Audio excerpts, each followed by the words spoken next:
কোরআনের নববধূর নাম সূরা আর রহমান। নববধূ যেমনি বাসর রাতে হাতে পায়ে আলতা মেখে বেনারসি শাড়ি পরে লিপস্টিক দিয়ে খোপায় ফুল দিয়ে জুয়েলারি পরে অর্নামেন্টস পরে মেকআপ করে পার্লারিং করে তার স্বামীর জন্য ওই রাতে সে নিজেকে উজাড় করে সাজায়, ঠিক কিনা? ঠিক তেমনি আল্লাহ তাআলা এই দুনিয়াতে আমাদেরকে কি কি নেয়ামত দিয়েছেন, আবার কি কি নেয়ামত জান্নাতে গেলে দিবেন, তার সব কিছু বর্ণনা করে এই সূরাটাকে তিনি উজাড় করে সাজিয়েছেন। সূরাটার নাম কি? আরো জোরে বলেন, কি নাম?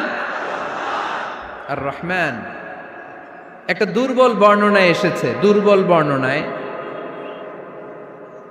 যে আল্লাহ তাআলা, স্বয়ং আল্লাহ তাআলা জান্নাতে জান্নাতীদেরকে এই সূরা আর রহমানটা নিজ কণ্ঠে তেলাওয়াত করে শোনাবেন।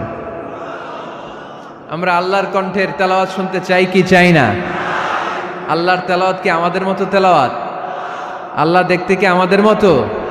লাইসা কামিসলিহি শাই, তার মতো কেউ নাই। তার মতো কেউ আছে? তার মতো কেউ নাই। তিনি তার মতো।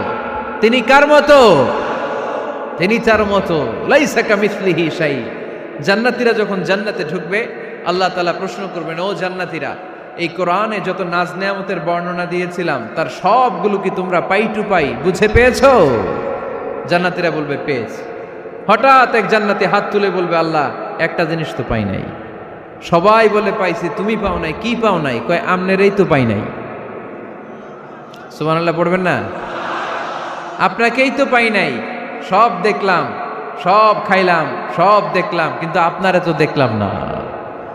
আল্লাহ তাআলা তখন বিশাল জান্নাতের এক কনফারেন্স রুমে সবাইকে বসিয়ে আল্লাহর দিদার মানুষকে দেখাবেন। আল্লাহ তাআলা তার গোপন সৌন্দর্যকে সেদিন জান্নাতীদের সামনে প্রকাশ করে দিবেন।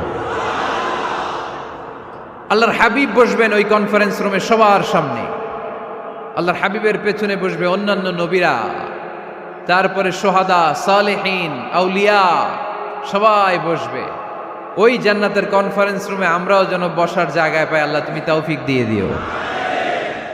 আল্লাহ তাআলা অনেকগুলো নূরের পর্দার পেছন থেকে নূরের ঝলকানি মারবেন। ওই ঝলকানি এক মুহূর্তের জন্য দিবেন। এক মুহূর্ত। কয় মুহূর্ত?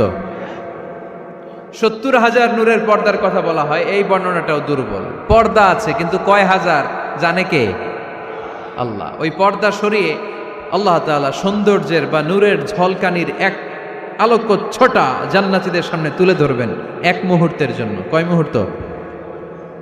আলোকচ্ছটা দিয়েই আবার নাই, আবার সরায় ফেলবেন। ওই এক মুহূর্ত দেখে